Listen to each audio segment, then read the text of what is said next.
Hello बच्चों, आज हम आपको जो अपनी पुरानी किताब है उसमें 1.2 है, जो आपके पास में नई किताब है उसमें 1.1 है ये एक्सरसाइज। ठीक है, जो अपना जैसे 2024 का जो सेशन है 2024 और 2025 के सेशन में अपनी है ना जो फर्स्ट एक्सरसाइज है वह पुरानी किताबों में 1.2 है और नई किताबों में 1.1 है। इसमें प्रश्न संख्या 1 है, ये दे रखे आपको निम्नलिखित संख्याओं को अभाज्य गुणनखंड के गुणनफल के रूप में व्यक्त कीजिए। यानी आपको अभाज्य गुणनखंड लिखने हैं। सबसे पहले आपको पता होना चाहिए कि अभाज्य संख्या होती कौन सी है। अभाज्य संख्या आपको ये सबसे पहले पता होना चाहिए। अभाज्य संख्या वे होती है जिस संख्या के केवल दो ही गुणनखंड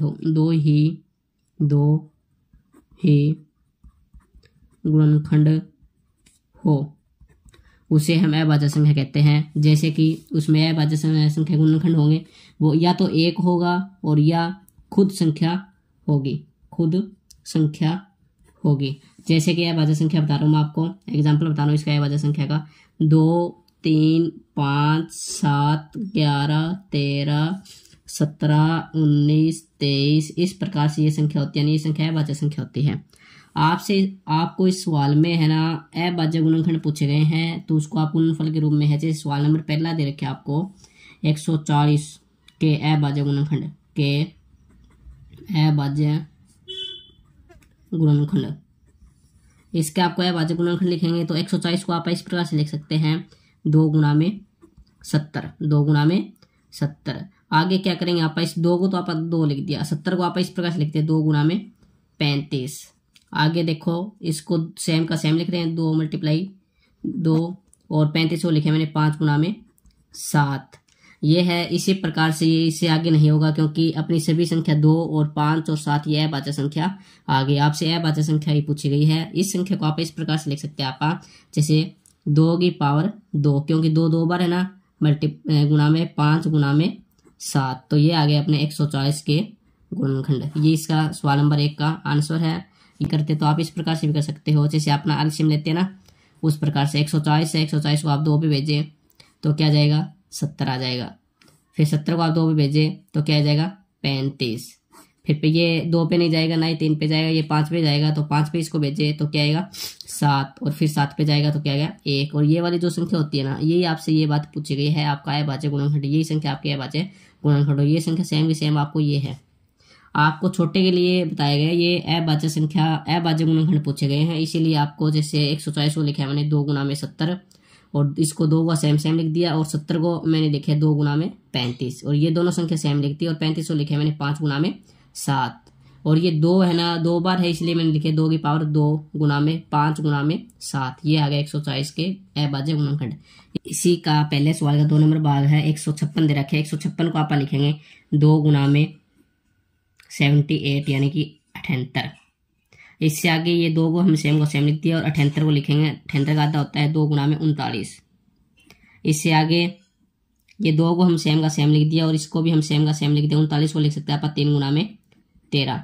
अपनी इस सवाल के अंदर ना आगे ये सभी संख्या जैसे 2 गुणा में 2 गुणा में 3 गुणा में 13 ये चारों संख्या अपनी आ गई अभाज्य संख्या आ गई। अभाज्य संख्या आ गई तो आपको अभाज्य संख्या के गुणनखंड पूछे। इस संख्या को आप इस प्रकार से लिख सकते हैं जैसे 2 की पावर 2, जैसे 2 की पावर 2 गुणा में 3 एक बार है 3 गुणा में 13।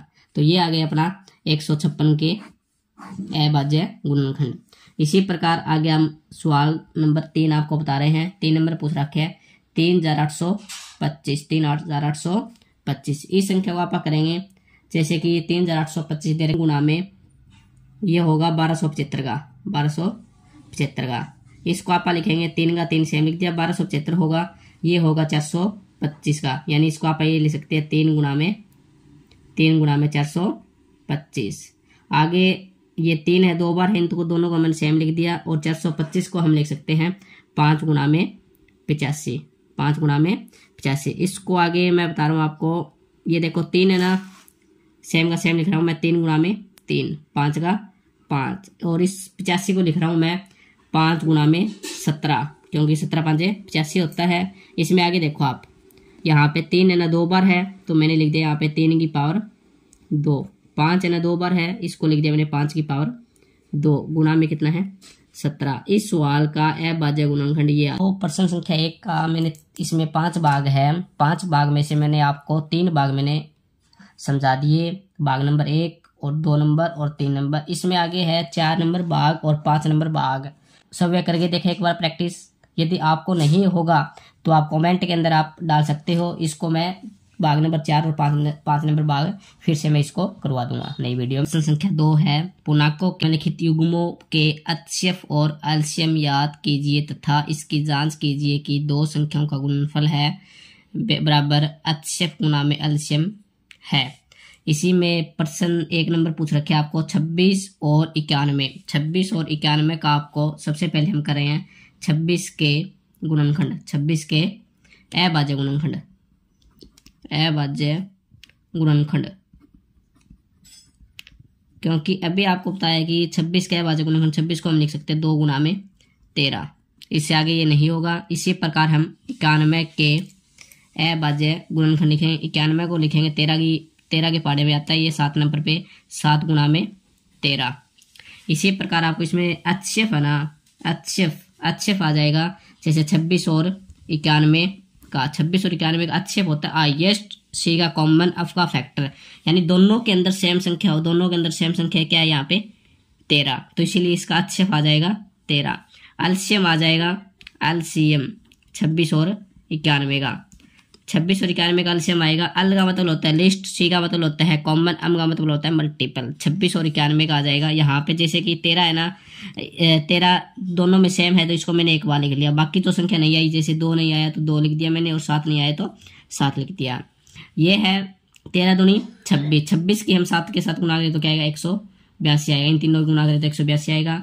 इसी के आपको आगे पूछ रहे थे, जांच कीजिए HCF 26 और 91 गुणा में, आपको यहाँ पे दे रखे हैं गुणा में LCM 26 और 91।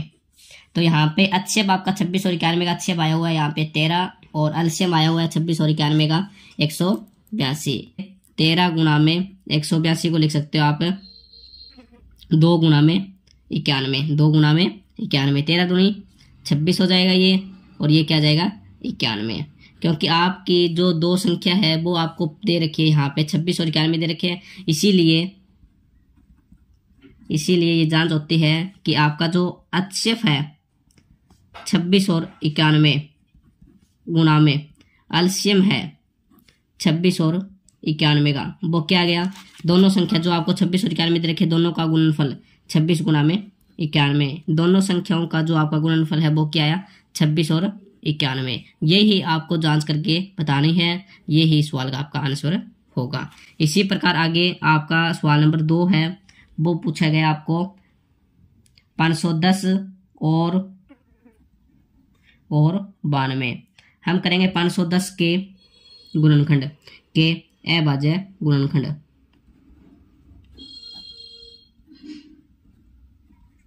अभाज्य गुणनखंड है 510 को हम लिखेंगे यहाँ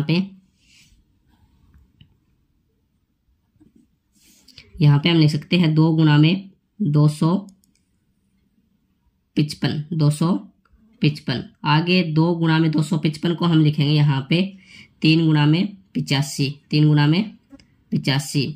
आगे 2 को सेम का सेम लिख दिया, इस 3 को मैं सेम का सेम लिख दिया, और 85 को लिख सकता हूँ मैं 5 गुणा में 17।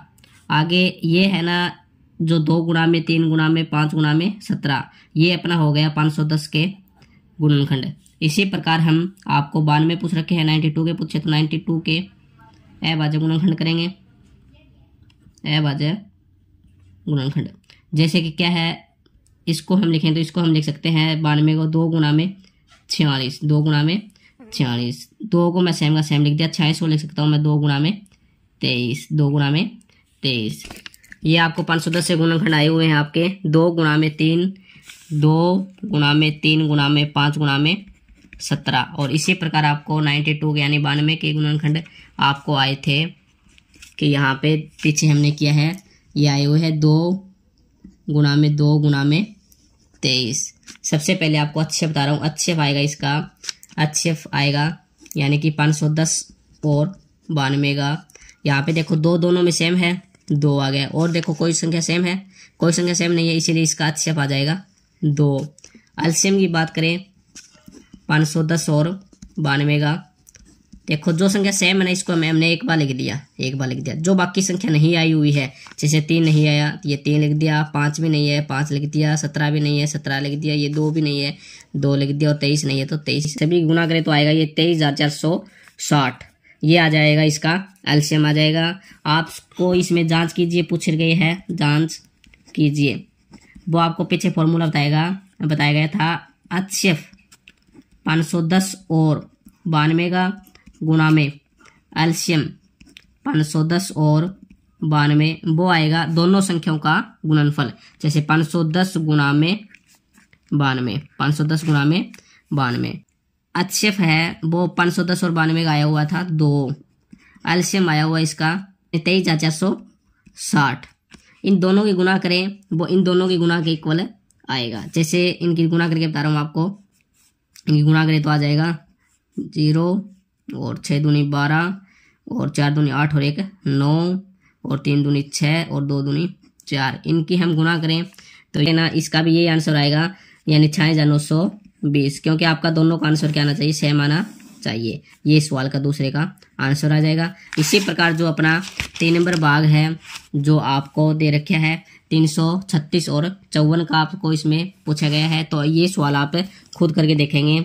फिर यदि आपको नहीं आता तो आप कमेंट के अंदर मुझे मैसेज कर सकते हो। 3 अभाज्य गुणनखंड विधि द्वारा निम्नलिखित पूर्णांकों के एलसीएम और HCF याद कीजिए।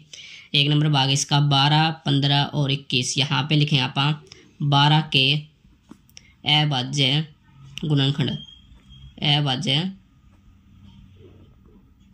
गुणनखंड 12 के अभाज्य गुणनखंड होते हैं 2 गुणा में 2 गुणा में 3, यानी 2 दूनी 4 4 तिये 12। इसी प्रकार आप 15 के अभाज्य गुणनखंड होते हैं भी 3 गुणा में 5 5 तिये 15।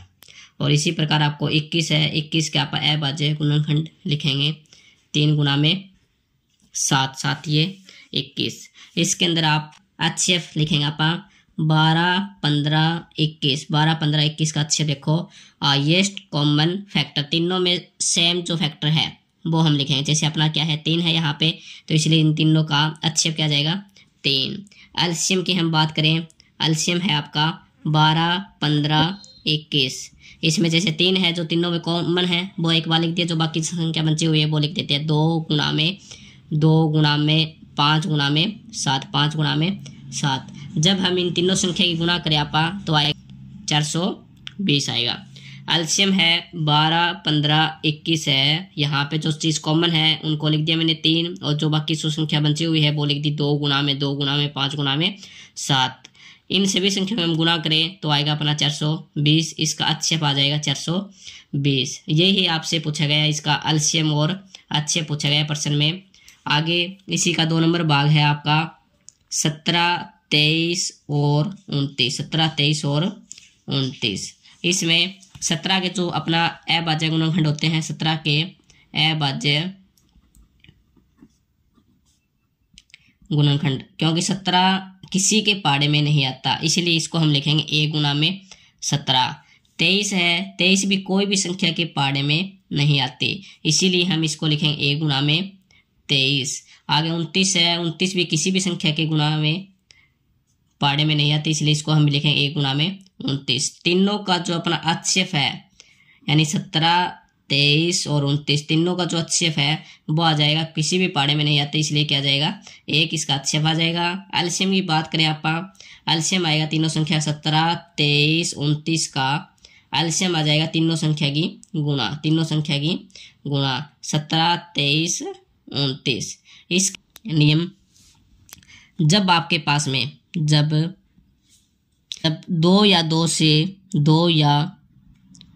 से अधिक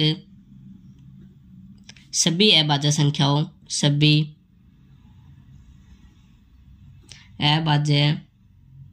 संख्याओं का HCF हमेशा 1 होगा।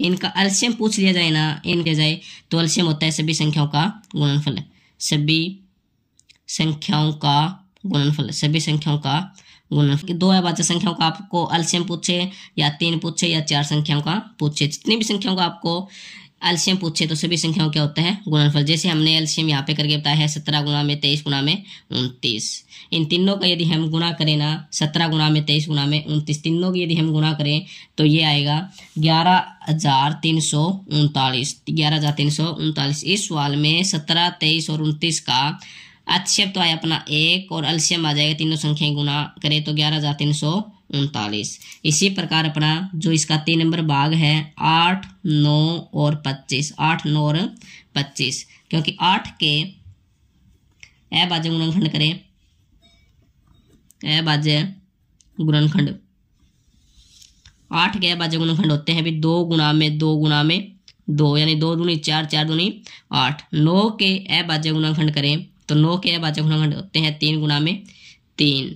और 25 के अभाज्य गुणनखंड करें, अभाज्य गुणनखंड करें तो 25 के अभाज्य गुणनखंड हो जाएंगे 5 गुणा में 5। इसके अंदर आक्षेप की बात करें आप, आक्षेप आ जाएगा इन तीनों संख्या में से कोई भी संख्या कॉमन नहीं है, कोई भी संख्या सेम नहीं है इनके गुणनफल में से, अभाज्य गुणनखंड में से।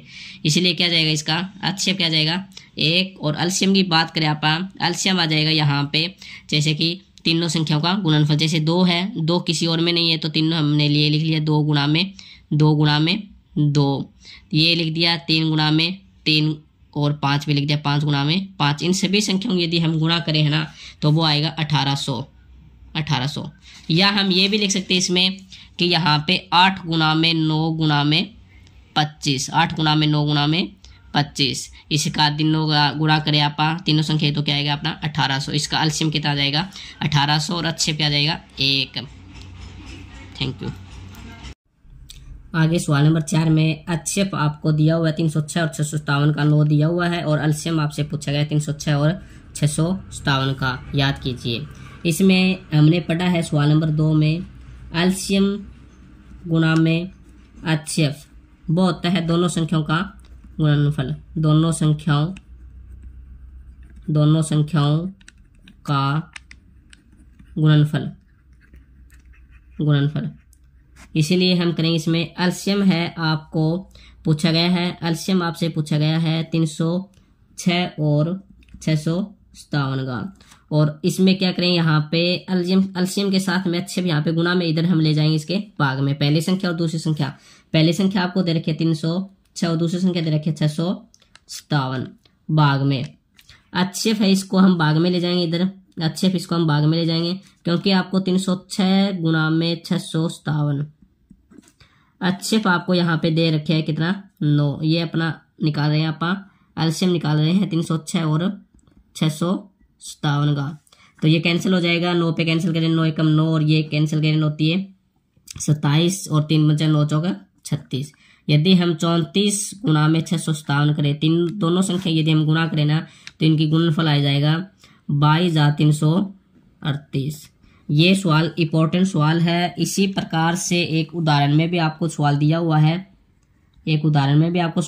उसी सवाल के अंदर आपको आक्षेप दे रखे है वो 96 और 404 का। ये आक्षेप आपको गिवन है, उसमें 4 और आपको एलसीएम आपको पूछा गया है 96 और 404 का। वो भी सवाल है उदाहरण वाला भी सेम का सेम इसी तरीके से है और वो सवाल आप खुद कर सकते हो।